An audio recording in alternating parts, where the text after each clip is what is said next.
Is it Final Four or bust for Michigan State and Tom Izzo? And is there anything left for this guy's legacy that can be achieved this March? Let's talk about it with Ben Stevens. Woo!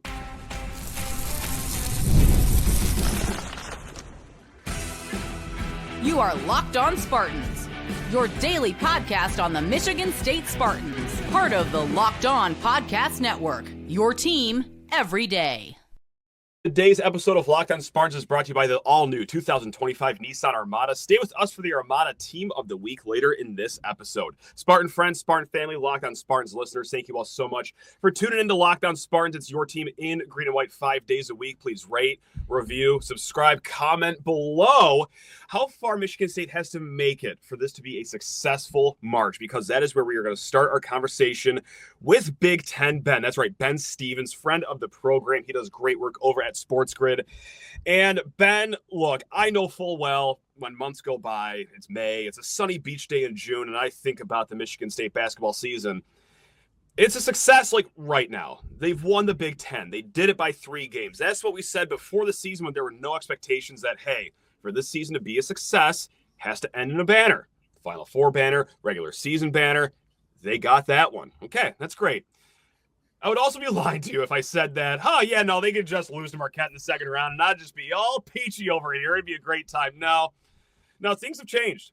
And we're going to talk what success would mean for this March Madness tournament. And I got to say, you don't hang a banner for this, but I think at minimum it has to be in the Elite Eight, not with just who Michigan State has drawn in this bracket, but look at their last 9 games. 8-1 against quad 1 opponents. Your only loss is a 3-point loss in a neutral court to a good Wisconsin team. I got to say, it's got to be Elite Eight. Dare I say even Final Four? Do you want to take it to that next level, Ben? Or what does it have to be for Michigan State to look back and call this tourney a success for Tom Izzo? So you guys a little bit more tapped in, of course, in East Lansing, in the greater area, of what a truly successful season would be. I would agree with you. I think there already has been success, of course. 11 Big Ten titles now for Tom Izzo. And for this team where they were picked, where they were slotted, preseason odds, preseason poll, to perform the way they did, to win this Big Ten, the largest ever Big Ten by 3 games clear of anybody else, I think a highly successful season. And there is kind of this misnomer, in my opinion, Matt, around the NCAA tournament. It's like, hey, we had 35 plus games that we played to get to this point. We should be great on 6 nights, for 6 nights to win a national championship, just as we were in 30 to 35 before, which is very sound, right? You would not be in this position. You would not have this opportunity if you did not have a great regular season through conference tournament week, so on and so forth. But the NCAA tournament is just that. It is a tournament where if you have one bad night, if you have one game where your opponent does something they have not all season long, if they go nuclear, you can get ousted even if you have had a great season. So I think every stop along the way, every notch of success on the belt is worth recognizing. Now, of course, with all of that in context, I believe in this Michigan State team enough, for sure the second weekend, potentially the South Regional Final and an Elite Eight trip. And where the bottom half of the South Region bracket did break out for MSU, I think it paints a pretty clear path for Michigan State to at least be in that Elite Eight game with another opportunity at a Final Four. Second weekend, success in its own right. Elite Eight success if they were to fall to the number 1 team in the bracket. Okay, I think you can make your bones with that, despite the fact that Auburn has struggled, of course, entering the big dance. I think, Matt, Sweet 16, Elite 8 is success. Final Four really puts the cherry on top of what this team means in the legacy of Tom Izzo, what it means in East Lansing, what it means for this group. And I do think the Final Four is well within reach.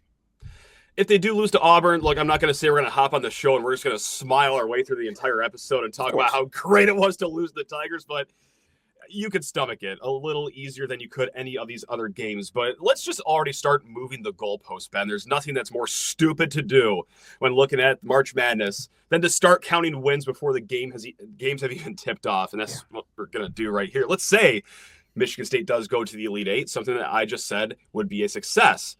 Let's say that, Yeah, that's right. The tournament is wonky, Big Ten, Ben. You are right. Auburn just lost. Let's say we'll call it Michigan, Yale, Louisville right off the... It doesn't matter. Let's say that it's another team in the Elite Eight. Let's say it's like your Yales, your Michigans, dare I say, your Texas A&Ms. If it's one of those teams that's not Auburn, well, now I do think it's got to be a Final Four, or otherwise, we are going to be a little pouty on this show on Locked On Spartans. Is that fair? you think. Look at that, how swiftly we're moving these things. Not even 5 minutes into the show, already changing narratives. Look at us.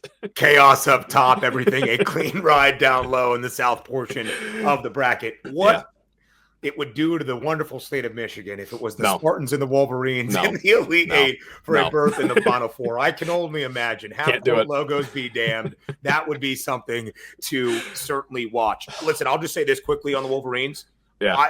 For the last 2 months, I've been in love with Eric Olin and everything he has done at UC San Diego. I think they are one of the great success stories of this season. If you would have asked me, Matt, on January 18th, which was my birthday, but that's what I just threw out there. If you would have asked me in the middle of January, UC San Diego makes the NCAA tournament. They're an 11 seed, a 12 seed, a 13 seed. I would have tell you, I don't care who they play. I'm picking them in the opening round upset. Now everybody loves UC San Diego. I know. And it's almost like it's just like moved too far. Although, it's too, you know me, right? Sports Grid does things through the sports betting lens. We literally have a partner at the FanDuel Sportsbook. I see the stats, as anybody can. That made it seem like I have some exclusive. Anybody could go on FanDuel right now and see where the betting markets are approaching this game. 78% of the money on the spread is on UC San Diego. Yes. That up until 5 days ago, people probably thought was the University of San Diego, not the one that it's the Cal State School in La Jolla. It's just like, it's a little bit too much right now. That's just my only take on that. You've taken every word out of my mouth, and I wanted to get to that in a little bit here. We're going to talk more about Big Ten teams, expand this conversation to more than just Michigan State here, but I almost feel like it's gotten too trendy to pick that team. Anyway, hopefully, honestly, call me a coward, which I am. That's fine. I'll fully admit that. I don't need that Elite Eight matchup in my life. No, you don't. That's not to say that like I'm not going to think, oh, Michigan's going to beat us. It's hard to beat a team 3 times in the same season. No, I still think MSU wins that game. I just know I won't be around physically or spiritually to see that entire game wrap up. I will be dead by halftime at the latest. So as you really should be. And to your point, by the way, if there is chaos in the top of the bracket, Auburn is not playing great basketball right now. The committee did them 0 favors as being the number 1 overall seed in the Big Dance. To get Louisville on the 8 line or a very talented Creighton team that could win that opening round matchup against the Cards regardless. I still expect Auburn because up until about 2 weeks ago, Auburn was the be-all, end-all. And Duke, did they have enough to match Auburn? It was the Tigers setting the pace. I still think Auburn will be there. But if there is chaos, because there can be chaos, again, I think the bottom half of the South region sets up very, very well for Michigan State. And whether it's Auburn coming out of the top part of it, or just MSU being into that second weekend, being in the South Regionals final, being in the Elite Eight, Michigan State is going to be in that basketball game and should be expected to be in that basketball game. It's not a Cinderella run, of course, by any means. And there's been some conversations, Matt, I'm sure we'll get even more to it, that what happens if the Spartans don't shoot well? What happens if the Spartans finally have their 3-point numbers catch up against them? Sure. This is nothing new. This has been the case for the Spartans all season long. Michigan State has not been the most overwhelmingly impressive offensive team at any juncture of this season, and yet they keep routing teams. They keep winning games against the best of the best and against top-level competition. So this notion that I hear from people, well, Michigan State's not talented enough offensively on that side of the floor. Have you seen how they shoot the 3 ball? Yeah, that's nothing new. It's not like they were great in January and all of a sudden have come to a screeching halt here in the month of February and now, of course, into the month of March. So I think they've continued to prove that line of thought incorrect, where Michigan State should be in any given basketball game they play throughout this NCAA tournament, Final Four and beyond. Can 3-point shooting bite them? Of course it can. By and large on the season, they are well below average. But the only new thing that's happened here, that in the last 7 games, if you just took those games, and that's not even a third of the season here if I'm doing my math correctly, they are shooting it at 36% from behind the arc, which is matching what they're doing at the free throw line. It's matching what guys have shown in their careers, like Akins. He got off to a really cold start. Fiddler. Yeah, Trey Holloman. Just around the whole team, there are guys where it's like, hey, you're at least a decent shooter. What's going on with this 28 percentage? So there is reason to believe that it is getting better, but I wouldn't fault anyone for saying that, oh, no, the problem's just completely over. Like, no, it can bite Michigan State, but we'll see. The Armada Team of the Week is brought to you by our friends at Nissan and the all-new 2025 Nissan Armada. Each week, our Locked On College basketball experts are picking one team that stands apart, from the top-seeded stars to the unexpected upsets. These guys showcase the strength and sheer power needed to push their team forward. This week's Armada and clear-cut Team of the Week, who else but the Florida Gators. The Gators, led by Walter Clayton, 17 points a game, just dominated the SEC tournament, winning each game by at least 9 points. Not only did Florida grab the fourth #1 seed, but they are the nation's most efficient offense. When it comes to the Nissan Armada, they say go forth and conquer, and that's exactly what the Florida Gators have done here. It's clear that our Team of the Week is out here ready to conquer the road ahead with confidence, just like you can in the all-new Nissan Armada or any of Nissan's outstanding vehicles. Take the Nissan Armada, Rogue, or Pathfinder and go find your next big adventure. Shop NissanUSA.com. And guys, let's talk about protecting your family here. Life moves fast, especially, well, of course, when you have a family. One day you're watching your kids take their first steps, and before you know it, they're off to college.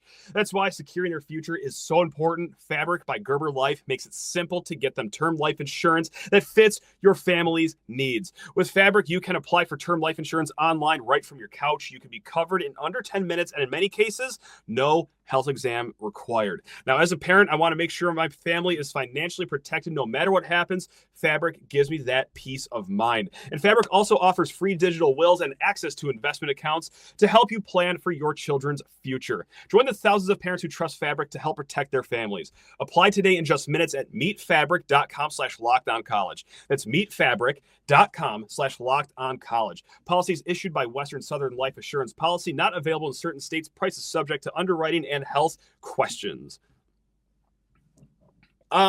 Big Ten Ben, you're a national guy. You know, I'm just here in my little pigeonhole of Michigan State fandom where nothing can go wrong, especially with our guy Tom Izzo. Look, no. Does this March shape his legacy? Is this an opportunity to make him even higher in the college basketball hierarchy? Right now, I know Michigan State fans will disagree with me. I know some will agree, but I think he's cemented as an all-time great. 8 Final Fours. That's 5th most of all time. Sure. He has 56 tournament wins. That is tied for 6th of all time with Bill Self, and he's only one behind John Calipari, actually. So this even could change after this tournament. But I don't know. Like, I get that one national title. It happened 25 years ago, but it still happened. I still think he's a great. But you're one of those national pundits out there. Screw what I have to say over here in East Lansing. Like, does Tom Izzo need to have another big March run coming up? And with this being one of his last chances to do so at the age of 70, does this have to be a big tournament for him? I think it would only add to his legacy. I don't think it would be used as a way to detract from what Tom Izzo has done. Now, I might have a different thought than many, but as I shared when we started this conversation, the NCAA tournament is known for madness. We literally call it March Madness for a reason. It is a tournament. Even the best of the best can have an off night. Of course, when you are talking about legacy and pantheon and greatness and everything that we define through the context of your career, you need the trophies to match up with it. But what Tom Izzo has done, 8 Final Four appearances, the most of any Big Ten coach ever. 56 tournament wins, the most of any Big Ten coach ever. Of course, we know now the history, surpassing Bob Knight this year, 11 Big Ten titles, matching the most all-time. Tom Izzo is one of the all-time greats that we have seen in the Big Ten Conference, and I think nationally in the last 25-plus years in college basketball. There is also something to be said for Izzo's legacy, that everybody that he has had as a compatriot at times or a contemporary is now out of the sport and retired early from the sport. And Tom Izzo is still excelling in the NIL and transfer portal era. I do really think that should be continued. Of course, to be the 9th college basketball D1 head coach ever at the men's college hoops, to win multiple national championships would, of course, only help to bolster that resume. And it's one thing, Matt, when you look at what Michigan State has done, but you look in large part at the Big Ten. It's not as though the conference has won 7 national championships in the last 25 years, and it's been MSU falling short on the national stage. The Big Ten has been plagued by this very ideas. Tom Izzo is still the last of a current Big Ten member at the time to win a national championship. I already think of Tom Izzo as one of the all-time greats. I do not think he needs to reach another Final Four or win a national championship in San Antonio to change that thought. I think it is only a benefit, a positive to add to his already historic and illustrious legacy. I don't think anything that happens here would be a detraction from it. I understand the thought, right? 27 consecutive trips, not seizing the pinnacle at the very end.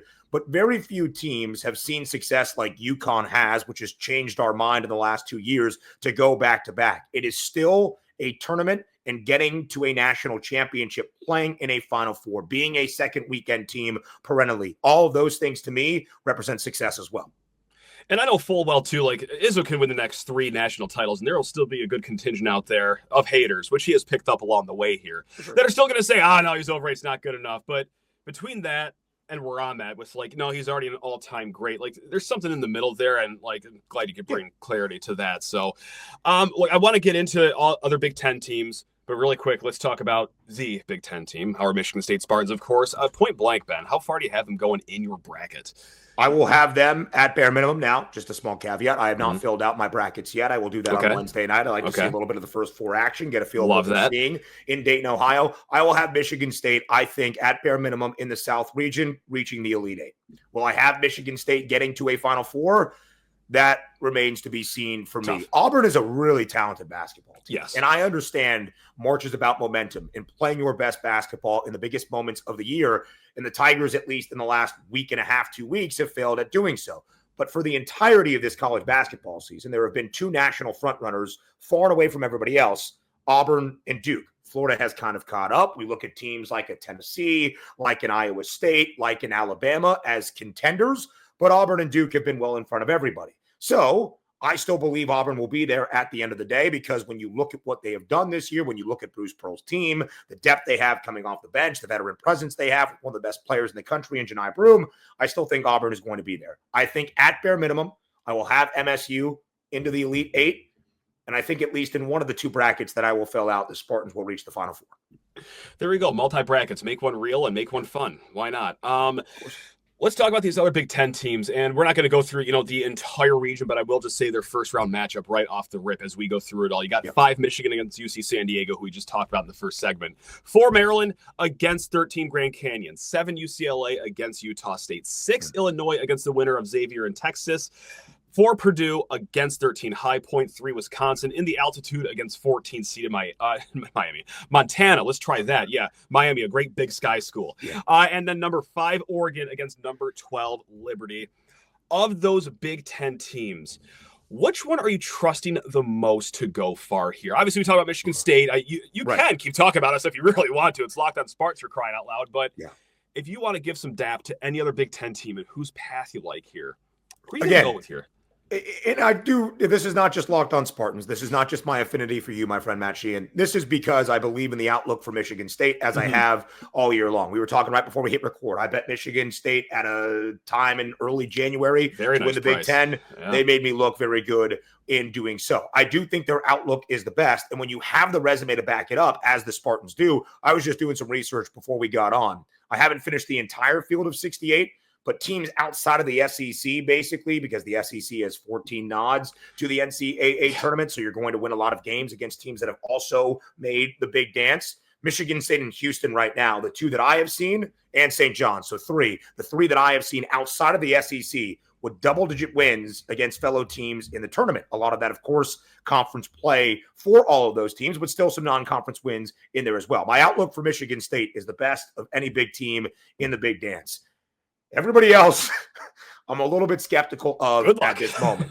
Oregon has 5 non-conference wins against fellow tournament teams. That matches Alabama for the most in the country. Okay. That was the Ducks at their best. I think Oregon is a really good team, and I think Oregon is a really bad team. Dana Altman has done some really great things in the month of March. I do have them escaping past Liberty, but a lot of people are looking at the Flames to win that one.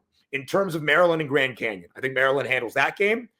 I'm a little bit worried about the Terps in terms of depth. Grab 5 is sensational. Yeah. This is a tournament. You are playing a lot of games in a very limited amount of time.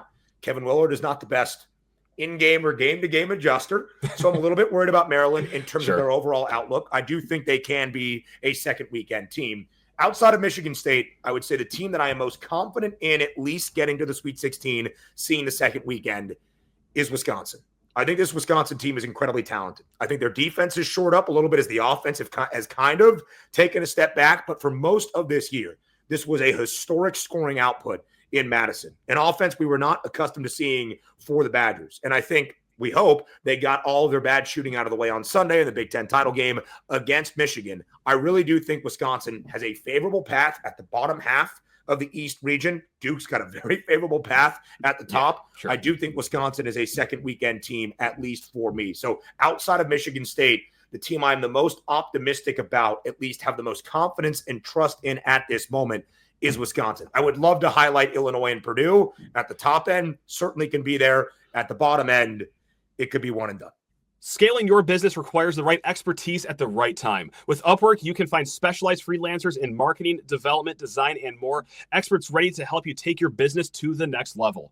Upwork gives businesses flexibility by connecting them with top freelance talent across multiple industries, including IT, AI, web development, and marketing. Whether you need extra hands for a project or a long-term partner, Upwork makes hiring simple and affordable. If you need help with the marketing campaign, Upwork can connect you with a freelance expert who has delivered incredible results, and it is fast and easy with Upwork. Posting a job is free and simple, and within a day, with multiple qualified candidates to choose from, you will be paired up with someone that fits your needs. Visit Upwork.com right now and post your job for free. That's UPWORK.com, Upwork.com, to connect with top talent to grow your business today. The NCAA Tournament is here, and so is the Bracket Breakdown. Locked On Podcast Network and Amazon Fire TV channels are teaming up to deliver NCAA Tournament coverage like never before. Watch studio shows featuring former players and Locked On's local experts as they guide you through every upset, buzzer beater, and bracket matchup. Stream it all for free on Amazon Fire TV channel. Search Bracket Breakdown to see it all for free. It's your team every day. Let's talk about that team in orange that you just mentioned, Illinois, because you want to know how stupid I am, Ben? Yeah. And this is really going to out me big time right here. My IQ is going to drop north of 30 just for saying this out loud. Here it goes. Okay, I got this. All right. I got Illinois in my Elite Eight. I got Illinois in my Elite Eight. I just can't stop doing it. I can't stop doing it. I see that roster, and I think to myself, how the hell has this team fallen this far back in the Big Ten? How have they not just gotten aced out of the Big Ten tournament?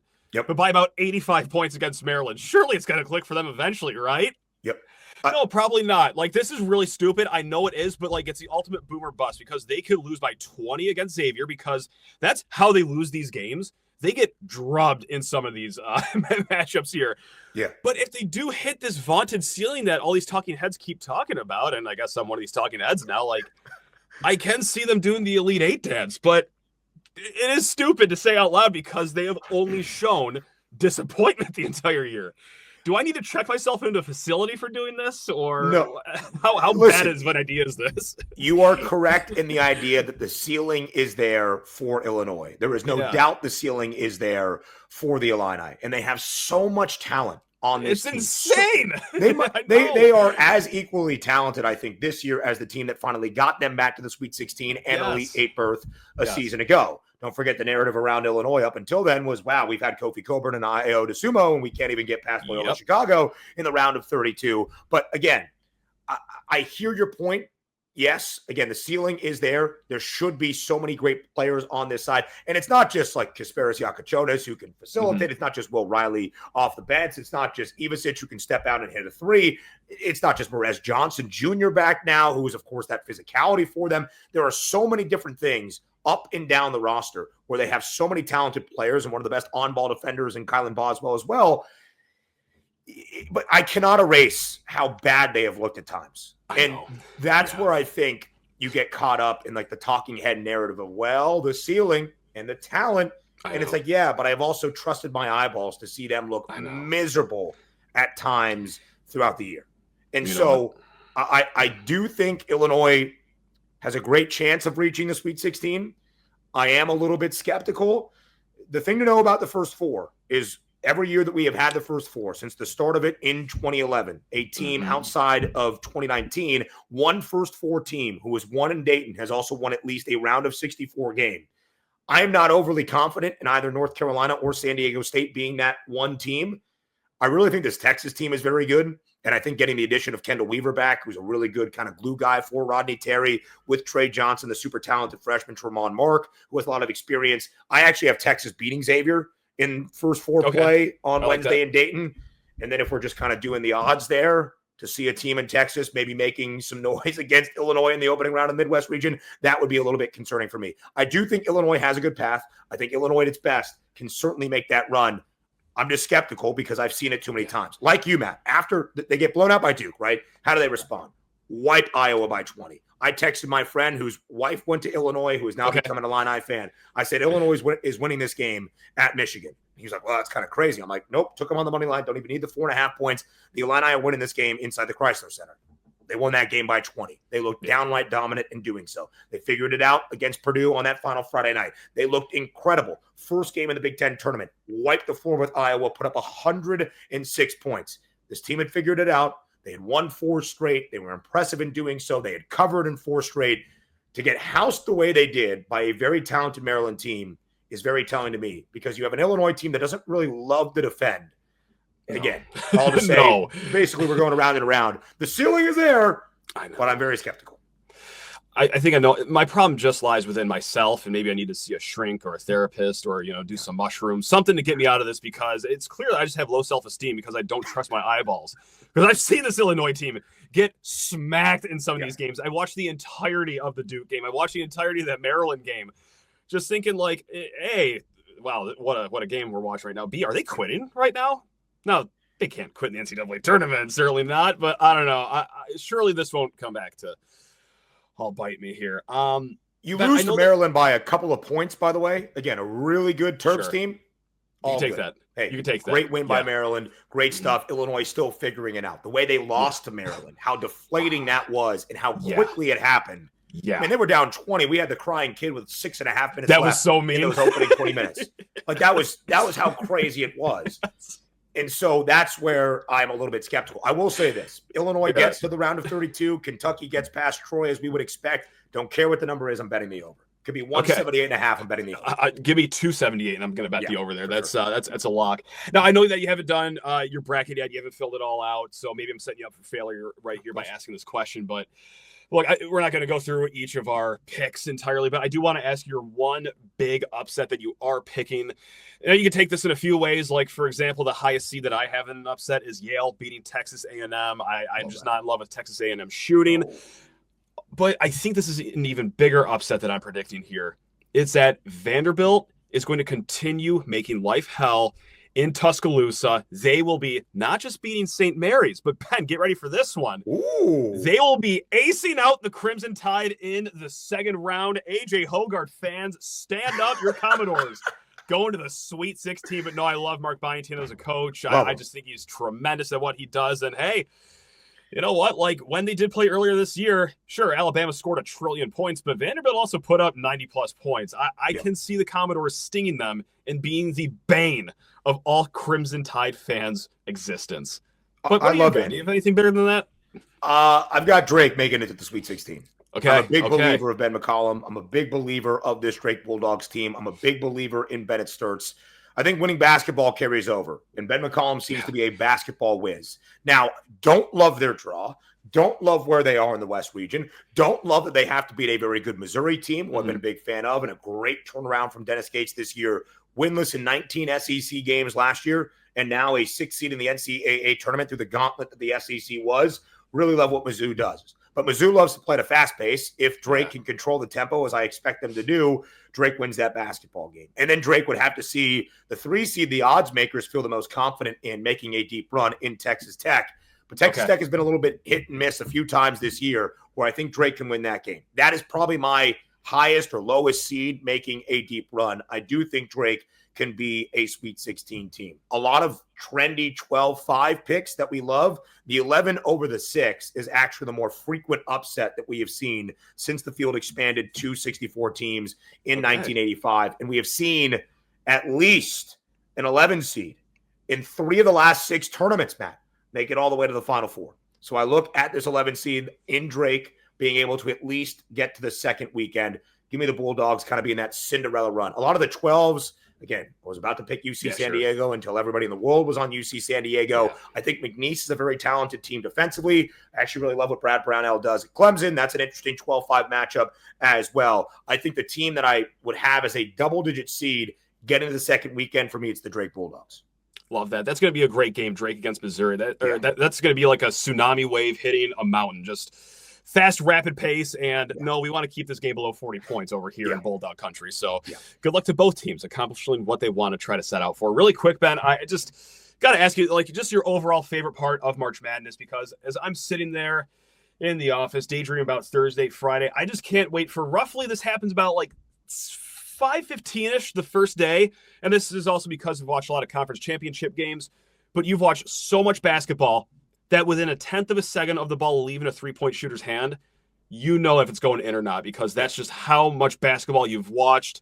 God, I just cannot wait for that moment to hit. Is there anything that you just love about March Madness above everything else, Ben?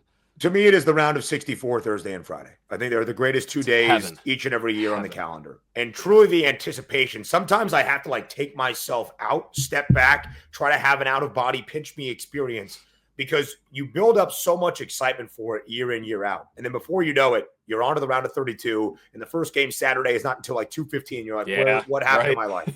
Like, where did things go that we have already lost this and we won't see it again? And then you get really excited for the Sweet 16 coming back on Thursday and Friday, but the first game's not until 6. And you're like, damn it, I really missed the round of 64. And I think that Thursday, especially for me, Friday, because at Sports Grid, we do our Bracket Central coverage. I'll be live noon to 3 both days. We were blessed the first year we did it 2 years ago in 2023 to have the Furman, Virginia game in our window. And then the next game was the Xavier comeback against Kennesaw State, that 3-14 matchup. And I'm like, here I am calling, if you will, because we like had the second screen experience, being involved in coverage for these wonderful games that I have always loved my entire life. And I think by the time I get to Friday at 3 p.m., knowing I don't have to work Saturday until 6 p.m., that where our studio is as well. Also, Michigan State had a tailgate at my studio 2 years ago when they played in the Sweet 16 in Madison Square Garden. So Spartans fans might know, and maybe were there. It was Versa, the Renaissance Hotel in Midtown Manhattan. They do a really good job of putting together like a sports viewing bar. So like 3 p.m. on Friday ends, me and the crew go grab like a beer and watch the rest of the games. And it's like a moment where I reflect and I'm like, all right, my work is done for the day. Now I just get to be a fan and watch all of this. To me, it's like the greatest time of my life where I want to peel myself out of it and just remind myself that we don't always have this, even though we have 2 more weeks of the tournament. This is the moment where there's 4 games on right now. It's 3:30 and I'm drinking a Bud Light. I've never been happier. So that's probably my pinnacle of love for the tournament. God, I didn't think I could be any more fired up for March Madness, but that just put me over the edge right there. Let's go. Get Thursday at noon here right now, or Friday at 10 p.m. I said I love that tip time for Michigan State. I'm starting to retract that statement because I just want Thursday at noon. Just get this over with as soon as possible because I'm so scared, Ben. I can't do it. Yeah. It's a long wait. It's a long wait, my friend. That's a lot of beer during Friday, too. And, like, I've really done a good job at cutting back.